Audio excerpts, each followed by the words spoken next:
Hallelujah, praise the Lord. இந்த நாளிலும் கூட தேவன் நம்மோடு கூட இடைப்படும்படியாக கொடுத்திருக்கிற வேத பகுதி நீதிமொழிகள் 15வது அதிகாரம் 10வது வசனம். நீதிமொழிகள் 15வது அதிகாரம் 10வது வசனம். ஒரு எச்சரிப்பின் செய்தியாக தான் தேவன் இந்த நாளில் இந்த வசனத்தை கொடுத்திருக்கிறார். வழியை விட்டு விலகுகிறவனுக்கு புத்திமதி விசனமாய் இருக்கும், கடிந்து கொள்ளுதலை வெறுக்கிறவன் சாவான்.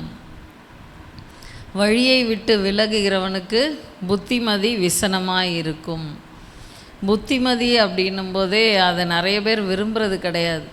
அதாவது நம்ம யாருக்கு ஒரு புத்தி சொன்னாலுமே பார்த்திங்கன்னா அதை ஒரு சலிப்போடு தான் கேட்பாங்க.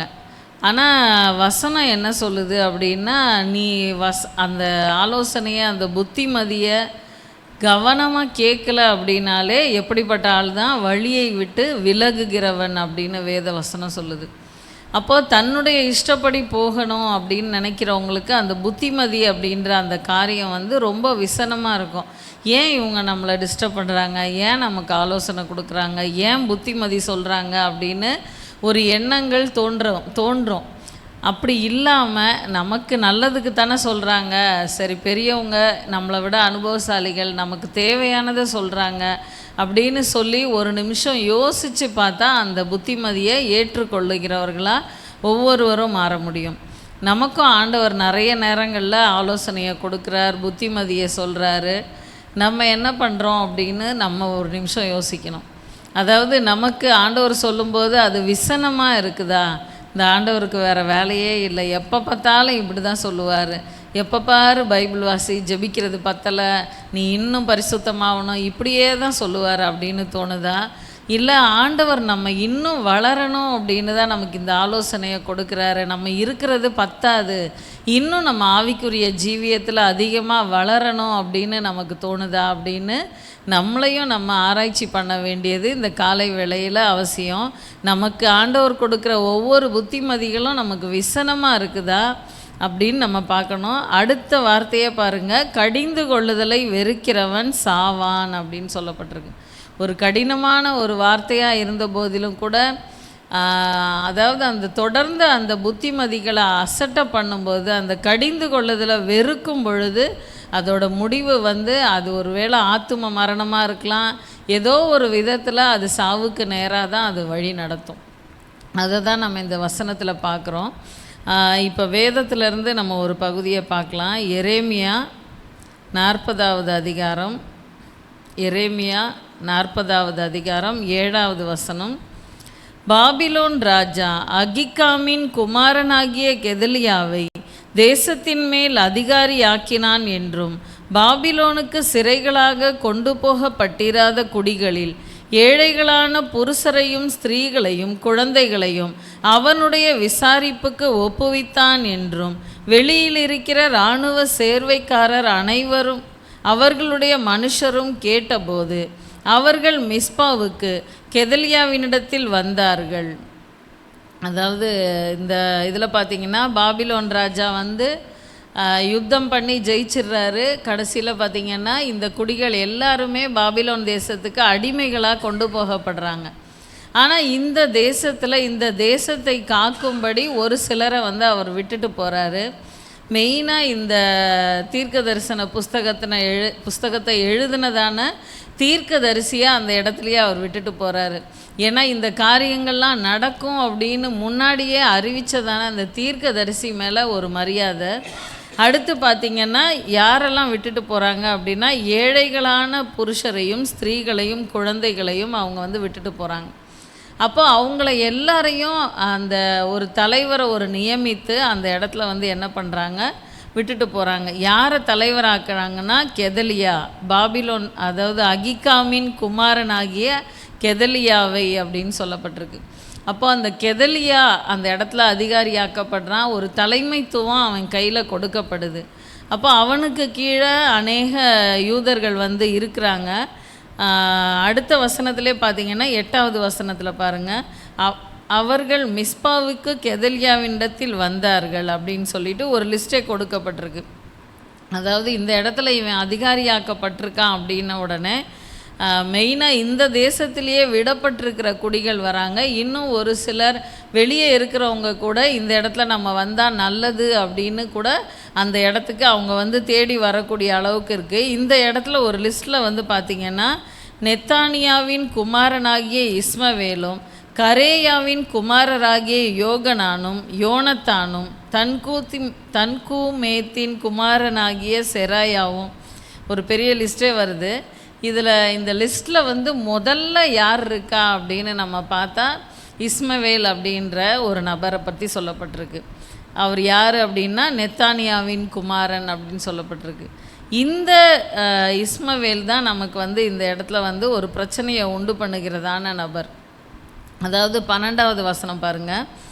எல்லா யூதரும் தாங்கள் துரத்துண்ட எல்லா இடங்களிலும் இருந்து யூதா தேசத்தில் கெதலியாவினிடத்தில் மிஸ்பாவுக்கு வந்து திராட்சை ரசத்தையும் பழங்களையும் மிகுதியாய் சேர்த்து வைத்தார்கள்.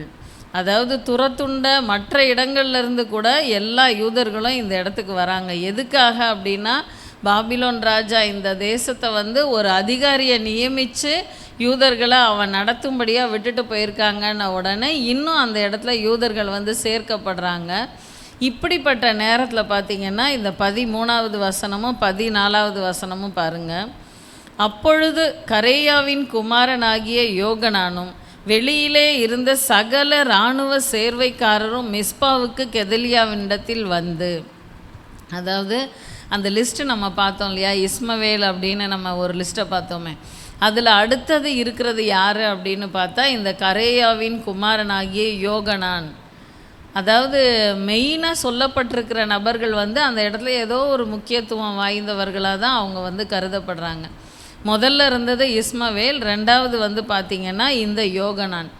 இந்த இஸ்மவேலை குறித்து பின்னாடி நமக்கு வருது. இந்த யோகனான் வந்து பார்த்திங்கன்னா இந்த இடத்துல கிட்டத்தட்ட ஒரு உளவு படை மாதிரி அவனும் அந்த இராணுவ சேர்வைக்காரரும் இந்த கெதலியா கிட்ட வராங்க. வந்து ஒரு சின்ன ஒரு புத்திமதியை அவங்க வந்து சொல்கிறாங்க. அந்த புத்திமதியை இவர் ஏற்றுக்கிறாரா அப்படின்னா ஏற்றுக்காத பட்சத்தில் என்ன நடக்குது அப்படின்னு பார்த்தா பின்னாடி அதோட விளைவு வந்து அவனுக்கு ஒரு சாவு தான் வரக்கூடிய அளவுக்கு.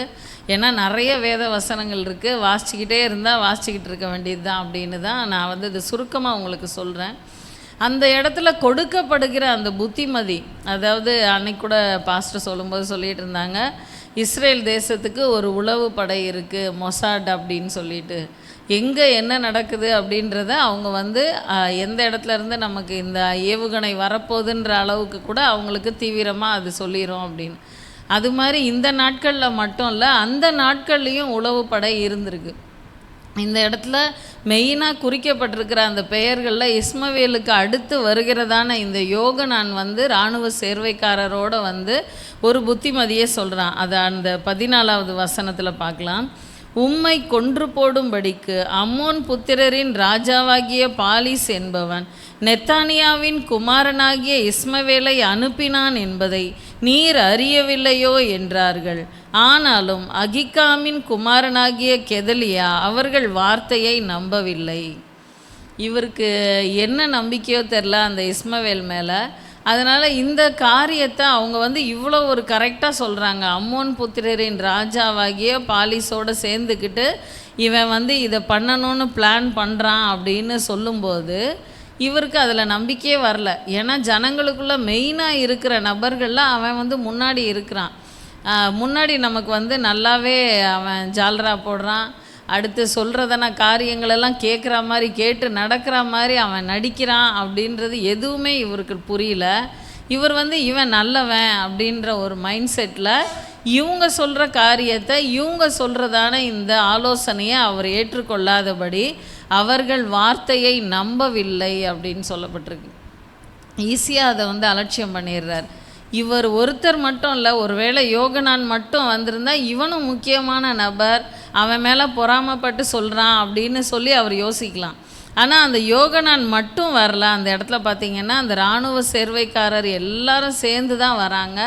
சேர்ந்து வந்து இந்த காரியத்தை பர்டிகுலராக அவங்க சொல்கிறாங்க. இந்த அம்மோன் புத்திரரின் ராஜாவோடு சேர்ந்துக்கிட்டு இவன் இதை வந்து பண்ணணும்னு பார்க்குறான் அப்படின்னு சொல்லும்போது அதாவது அவங்களுக்கு என்ன கவலைன்னா, இப்போ கைவிடப்பட்ட இந்த ஜனங்கள், இந்த மீதியான கொஞ்சம் ஜனங்களை நடத்துறதுக்கு ஒரு தலைவன் நியமிக்கப்பட்டிருக்கான். அந்த தலைவனுக்கு ஆபத்து வந்தால் மறுபடி யூத ஜனங்கள் வந்து சிதறடிக்கப்பட்டவர்களாகவும் கைவிடப்பட்டவர்களாகவும் போயிடுவாங்களே அப்படின்னு சொல்லிட்டு தான் இந்த ஆலோசனையை வந்து அவங்க தெரிஞ்ச உடனே வந்து சொல்கிறாங்க.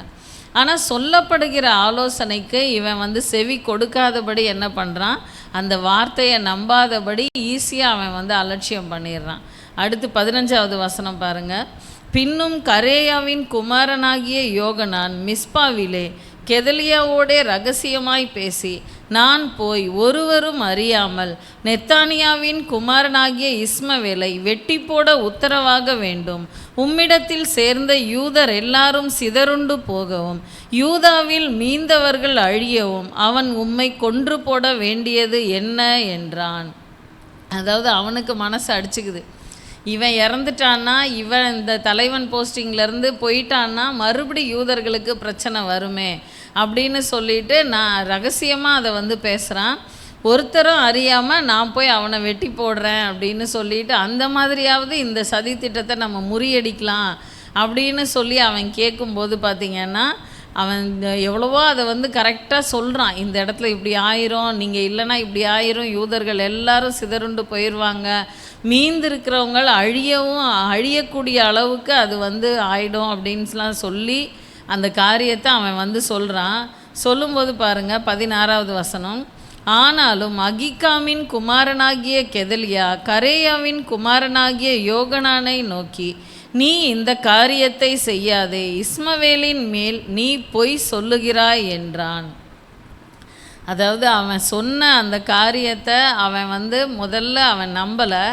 அடுத்தது இப்படி செய்யலாமா அப்படின்னு சொல்லும்போதும், இந்த காரியத்தை செய்யாத, நீ என்ன பண்ணுற, இஸ்மவேல் மேலே நீ பொய் சொல்கிற அப்படின்னு சொல்லிட்டு அவன் வந்து ஈஸியாக அந்த காரியத்தை வந்து இது பண்ணிடுறான், அசட்டை பண்ணிடுறான். அந்த புத்திமதியை அவன் ஏற்றுக்கொள்ளலை. ஒருவேளை அதில் 1% உண்மை இருக்குமா அப்படின்னு அவன் அதை வந்து ஆராய்ச்சி பண்ணவும் இல்லை. இவன் அவன் மேலே பொறாமையில் தான் சொல்கிறானா இருக்கும் அப்படின்ற மாதிரி அதை பற்றி ரொம்ப பெருசாக அவன் யோசிக்கவே இல்லை.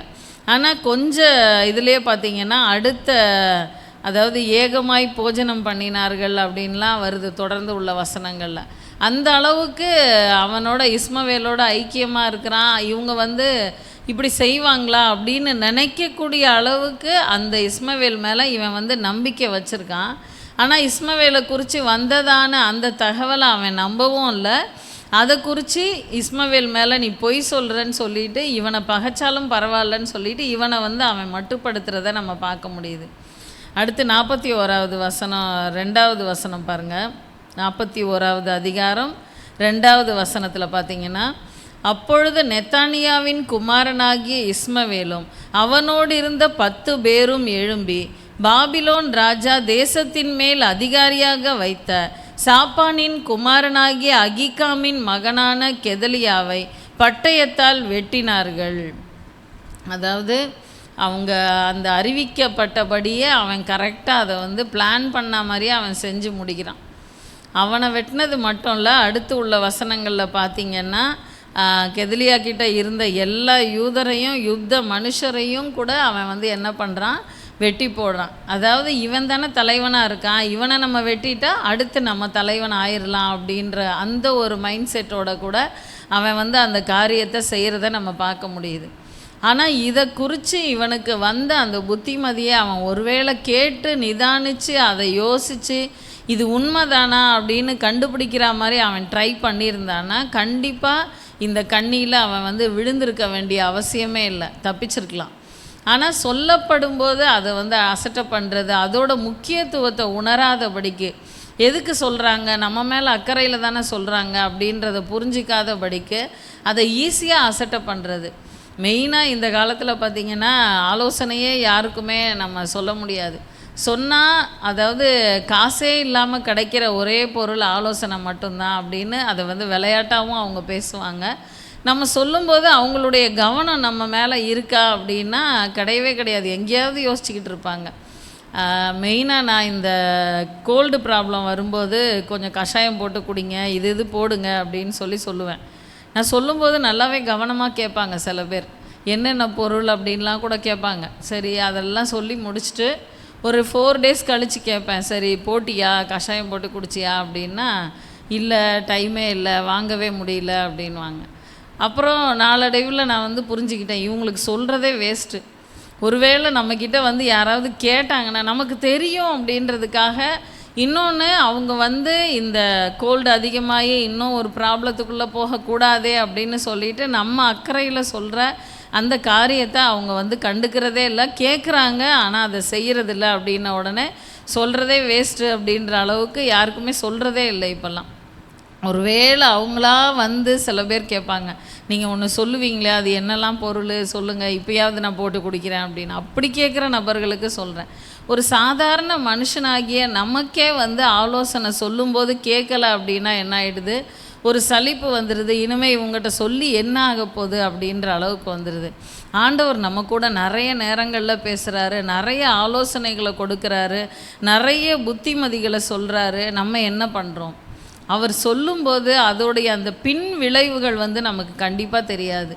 அந்த பின் விளைவுகள் ஆண்டவருக்கு தெரிஞ்சதுனால தான் இந்த நபரை விட்டு விலகு, இந்த இடத்த விட்டு விலகு, இந்த காரியத்தை நீ செய்யாத அப்படின்னு நமக்கு ஆலோசனை சொல்கிறாரு. ஆனால் நமக்கு பின்விளைவு எதுவுமே தெரியாது, ஆண்டவர் சொல்கிறது மட்டும்தான் தெரியும். அதனால நம்ம வந்து ஆண்டவருக்கு வேறு வேலையே இல்லை, எப்போ பாரு இப்படி தான் சொல்லுவார் அப்படின்னு சொல்லிட்டு அந்த ஆலோசனையை நம்ம அலட்சியம் பண்ணுறோம். அப்படி அலட்சியம் பண்ணுறது சரியா அப்படின்னா சரியில்லை. ஏன்னா இந்த வேத பகுதியில் நம்ம வந்து பார்க்குறோம், அந்த ஆலோசனையை அலட்சியம் பண்ண நபர் அவர் மாத்திரம் இல்லை, அவரோடு கூட இருந்த யூதர்களும் கூட அழிக்கப்பட்டாங்க அப்படின்னு நம்ம வந்து பார்க்குறோம். அதாவது 7-8 வசனங்களில் பார்த்திங்கன்னா இன்னும் அதிகமாக சொல்லப்பட்டிருக்கோம். 7, 8, 12லாம் பார்த்திங்கன்னா 7, 8 2 வசனங்கள் யாரெல்லாம் கொண்டாங்கன்னு வரிசையாக ஒரு லிஸ்ட்டு இருக்கும். அவ்வளோ பேரை வந்து அவன் அழித்து போடுறான். இஸ்மவேல் வந்து அந்த இடத்துல கொல்ல போகிறான் அப்படின்னும்போது இவன் மட்டும்தான் சாகணும் அப்படின்னு இல்லை, எல்லாரையும் அழித்து போடக்கூடிய அளவுக்கு, சிதறடிக்கக்கூடிய அளவுக்கு அந்த அழிவு வந்து வருது. அப்போ நமக்கு சொல்லப்படுகிற ஆலோசனையை நம்ம என்ன பண்ணுறோம்? இப்படி தான் இவங்க எப்போயுமே இப்படி தான் சொல்லிக்கிட்டே இருப்பாங்க அப்படின்னு நினைக்கிறோமா? இதில் ஏதாவது ஒரு வேளை உண்மை இருக்கா? நம்ம இதை கேட்கணுமா, இதை கேட்டு நடக்கணுமா அப்படின்னு யோசிக்கிறீங்களா? இந்த நாளில் கொஞ்சம் நிதானித்து யோசித்து பாருங்கள். அதாவது ஒரு பெரிய ஜட்ஜு ஒருத்தர் வீட்டில் எப்போவுமே இந்த காட்சி வந்து நடந்துக்கிட்டே இருக்கும். ஜட்ஜு வந்து திட்டுவார், நீ என்ன நேற்று இந்த தப்பு பண்ணிவிட்டு அந்த போலீஸ்கிட்ட வந்து நான் ஜட்ஜோட பையன் அப்படின்னு சொல்லி தப்பிச்சுட்டு வந்திருக்க அப்படின்னு சொல்லுவார். சொல்லும்போது அவங்க அம்மா வந்து பார்த்திங்கன்னா உடனே அவனுக்கு சப்போர்ட் பண்ணி வந்துடுவாங்க, அவனை வந்து தப்பு வச்சுருவாங்க. அதாவது கண்டிக்கிற விஷயத்தில் வந்து பார்த்திங்கன்னா நம்ம வீட்டில் எப்பயுமே பாஸ்டர் வந்து மோசஸை திட்டும்போது நமக்கு ஒரு பாசத்தில் நம்ம வந்து இல்லைப்பா அவன் எப்பயும் அப்படி பண்ணல, இன்றைக்கி தான் அப்படின்னு சொன்னால் போதும், உடனே பாஸ்டருக்கு டெரர் ஆயிடுவாங்க. அந்த இடத்துல எனக்கு மட்டும் அவன் மேலே பாசம் இல்லையா, நான் கண்டிக்கும்போது குறுக்க வராது அப்படின்னு பயங்கரமாக கத்துவாங்க. அந்த மாதிரி அந்த இடத்துல கண்டிக்கும்போது நம்ம வந்து குறுக்க போகவே கூடாது. இது பிள்ளை வளர்ப்பில் நம்ம கற்றுக்கொள்ள வேண்டிய காரியம். ஏன்னா நம்ம கண்டிக்கும்போது குறுக்க போனோன்னா அந்த பிள்ளைக்கு என்ன தோணுன்னா, இவங்களுக்கு தான் நம்ம மேலே பாசம், கண்டிக்கிற நபர் வந்து நம்மளை வெறுக்கிறாங்க அப்படின்னு தான் தோணும். ஆனால் தாயும் தகப்பனும் சேர்ந்து கண்டிக்கும்போது தான் அந்த பிள்ளை வந்து உருப்படும். ஆனால் இந்த இடத்துல வந்து தாய் சப்போர்ட் பண்ணி அவனை தப்பு வச்சுட்டு அப்படியே தொடர்ந்து இந்த மாதிரி அப்பப்போ நடந்துக்கிட்டே இருக்கும்போது ஜட்ஜ் வந்து ஒரு வார்த்தை சொல்கிறாரு, நாளைக்கு பெரிய பிரச்சனை ஏதாவது வந்துருச்சுன்னா என்னால் கூட உன்னை காப்பாற்ற முடியாது, அதனால் தயவு செய்து இந்த தப்பெல்லாம் செய்யாமல் திருந்து, இன்னொன்று என் பேரை நீ எல்லா இடத்துலையும் மிஸ்யூஸ் பண்ணிக்கிட்டு இருக்காத அப்படின்னு சொல்கிறார். இந்த மாதிரி நடந்துக்கிட்டே இருக்கும்போது பார்த்திங்கன்னா ஒரு நாள் திடீர்னு அந்த இடத்துல ஒரு பெரிய கார் ஆக்சிடெண்ட் பண்ணிடுறான். இவனால் நிறைய உயிர்கள் இறக்கக்கூடிய அளவுக்கு ஒரு பெரிய கார் ஆக்சிடெண்ட் ஆகிடுது. கடைசியில் அந்த ஜட்ஜு நினச்சா கூட அவனை வந்து காப்பாற்ற முடியாத அளவுக்கு ஆயிடுது. கடைசியில் அவனுக்கு தீர்ப்பு சொல்கிறதுக்கும் அவரே தான் வந்து உட்கார்றாரு. உட்காரும்போது எவ்வளோ ஒரு மனவேதனையோட அந்த தீர்ப்பை அவர் சொல்லியிருப்பார் அப்படின்னு பாருங்கள். அப்போது அந்த ஆலோசனை வரும்போது முதல்லையே ஒரு வேளை அவன் கேட்டிருந்தானா, அவங்க அம்மாவும் நீ பண்ணுறது தப்பு தானடா, அதனால தானே அப்பா இப்படி சொல்கிறாங்க, கொஞ்சம் நீ திருந்து, இந்த வயசுக்கு இப்படி தான் இருக்கும், ஆனாலும் நீ ஒரு நிமிஷம் கேளு, அப்பா சொல்கிறத கேளு, உனக்கு நல்லதுக்கு தானே சொல்கிறாரு அப்படின்னு அவன் அந்த இடத்துல அவங்க அம்மா சொல்லியிருந்தாங்கன்னா ஒருவேளை அவன் திருந்திருக்கலாம். இந்த அளவுக்கு கடைசி வரைக்கும் போகக்கூடிய அளவுக்கு வந்திருக்காது. அதனால் தேவ பிள்ளைகள் ஒவ்வொருத்தரும் யோசிங்க. உங்களுக்கு நேராக வருகிறதான ஆலோசனைகள், புத்திமதிகளை ஒரு நிமிஷம் யோசித்து பாருங்கள். மெயினாக ஆண்டவர் சொல்லுகிறதான புத்திமதியை, கடிந்து கொள்ளுதலை நீங்கள் கேளுங்க. அதாவது இந்த வசனத்தை நம்ம மீண்டுமா ஒரு விசை வாசிக்கலாம். வழியை விட்டு விலகுகிறவனுக்கு புத்திமதி விசனமாக இருக்கும், கடிந்து கொள்ளுதலை வெறுக்கிறவன் சாவான். அதனால் நம்ம அந்த வழியை விட்டு விலகுகிற நபர்களாக இல்லாதபடி நம்மளை வழிக்கு கொண்டு வரணும்னு தான் ஆண்டவர் இந்த ஆலோசனைகளை கொடுக்குறார் அப்படின்றத உணர்ந்து நம்ம திருந்துவோம். கண்களை மூடுவோம், தலைகளை தாழ்த்துவோம். ஸ்தோத்திரம் அப்பா. ஆவியானவரே உம்மை துதிக்கிறோம் ராஜா. அப்பா உமக்கு நன்றி செலுத்துகிறோம் அப்பா. பரிசுத்த ஆவியானவரே உம்மை நன்றியோடு கூட துதிக்கிறோம் துதிக்கிறோம் துதிக்கிறோம் துதிக்கிறோம் அப்பா. இந்த நாளிலும் கூட அப்பா தேவன் எங்களோடு கூட பேசினதான இந்த எச்சரிப்பின் செய்திக்காக உம்மை துதிக்கிறோம் தகப்பனே. அப்பா புத்திமதி எங்களை நோக்கி வரும் பொழுது, அநேக நேரங்களிலே அப்பா ஆலோசனைகள் மற்றவர்கள் கொடுக்கும் பொழுது அப்பா நீங்கள் பேசும்போது கூட சில நேரங்களில் நாங்கள் அது அசட்டையாக என்றோம்ப்பா. அதை குறித்துதான அந்த உண்மை தன்மையை யோசிக்காதபடி, அதில் இருக்கிறதான நன்மைகளை நினைக்காதபடி, இப்போ இல்லை பின்னாடி என்ன ஆகுன்றதுனால தான் இவங்க இப்படி சொல்கிறாங்கன்றதை உணராதபடி அநேக நேரங்களில் அசட்டை பண்ணுறோம்ப்பா. அப்பா நாங்கள் வழியை விட்டு விலகுகிற நபர்களாய் அல்ல தகப்பனே. அப்பா நாங்கள் நீர் நினைக்கிறதான வழியிலே நடக்கிற பிள்ளைகளாய், உம்முடைய ஆலோசனைகளை கேட்கிற பிள்ளைகளாய் எங்களை மாற்றுங்க ராஜா. அப்பா இந்த இடத்துல நாங்கள் எரேமியாவின் புஸ்தகத்திலே வாசிக்கிறோமே, அந்த இடத்துல தலைவனாக ஏற்படுத்தப்பட்டிருக்கிற நபருக்கு ஆபத்து என்ற அறிவிப்பு வரும்பொழுது அந்த இடத்துல அந்த புத்திமதியை அந்த இடத்துல தள்ளி, நீ பொய் சொல்கிற, நீ அவன் மேலே பொறாமையாக இருக்க, இந்த மாதிரி வார்த்தைகளை யூஸ் பண்ணி வேண்டாம் வேண்டான்னு சொல்லி கடைசியில் அந்த நபர் சாகிறதை நாங்கள் பார்க்கிறோமே. அந்த நபர் மாத்திரமல்ல, அவரோடு கூட இருந்த மக்களும் கூட அழிக்கப்படுறாங்களே. ஏசப்பா இப்படிப்பட்டதான அந்த ஆலோசனையை அலட்சியம் பண்ணுகிற காரியங்கள் எங்களுடைய வாழ்க்கையில் வந்துவிடக்கூடாது ராஜா. அப்பா பரிசுத்த ஆவியானவரே, நீங்கள் எங்களோடு இடைப்படுகிறத விசேஷமாய் நாங்கள் அப்பா இருதயத்தில் வைத்து தியானிக்க உதவி செய்யுங்கப்பா. அப்பா சொப்பனத்தில் சில நேரங்களில் அப்பா நீங்கள் பேசும் பொழுது அப்பா கைவிடப்பட்ட மாதிரி, கதவை சரியாக பூட்ட முடியாத மாதிரி, இந்த மாதிரிலாம் வரும்போது இது ஏதோ நம்ம தொல்லையின் திரட்சியினால் வருதுன்னு அதை அசட்டை பண்ணி போகாதபடி இன்னும் நம்ம ஜெபத்தில் அதிகப்படணும், இன்னும் ஆண்டவருக்கு பிரியமாக இருக்கணும். நம்முடைய பாதுகாப்பு ரொம்ப குறைவாக இருக்குன்றத ஒவ்வொரு தேவ பிள்ளைகளும் கூட உணர்ந்து இன்னும் அதிகமாய் அண்டை கிட்டி சேர உதவி செய்யுங்க ராஜா. அப்பா பரிசுத்த ஆவியானவரே, இந்த நாளிலும் கூட காலை ஜெபத்திற்கு வந்த ஒவ்வொருவரோடும் கூட தேவன் பேசினதற்காக உமக்கு நன்றி செலுத்துகிறோம் அப்பா. ஒவ்வொரு கீழ்ப்படியத்தக்கதாக கீழ்ப்படிதல் ஆவியினால் தேவன் நிறைத்ததற்காக உமக்கு நன்றி செலுத்துகிறோம் அப்பா. தொடர்ந்து நீங்கள் பொறுப்பெடுத்து கொள்ளுங்க, வழி நடத்துங்க. நீங்கள் எங்களோடு கூட தொடர்ந்து பேசி உம்முடைய ஆலோசனைகளை அப்பா, உம்முடைய புத்திமதியை எங்களுக்கு வெளிப்படுத்துங்கப்பா. உம்முடைய கரங்களில் சகலத்தையும் நாங்கள் தாழ்த்துகிறோம் அப்பா. நீங்கள் எங்களை நடத்துங்க. துதிக்கான மகிமையெல்லாம் உமக்கே செலுத்துகிறோம். இயேசுவின் மூலம் ஜெபிக்கிறோம் ஜீவனுள்ள எங்கள் நல்ல பிதாவே. ஆமேன் ஆமேன். என் ஆத்துமாவே கர்த்தரை ஸ்தோத்திரி, என் முழு உள்ளமே அவருடைய பரிசுத்த நாமத்தை ஸ்தோத்திரி. என் ஆத்துமாவே கர்த்தரை ஸ்தோத்திரி, கர்த்தர் செய்த சகல உபகாரங்களையும் மறவாதே. ஆமேன் ஆமேன். தொடர்ந்து நீங்கள் வேதத்தை வாசியுங்கள். கர்த்தர் உங்களை ஆசீர்வதிப்பார்.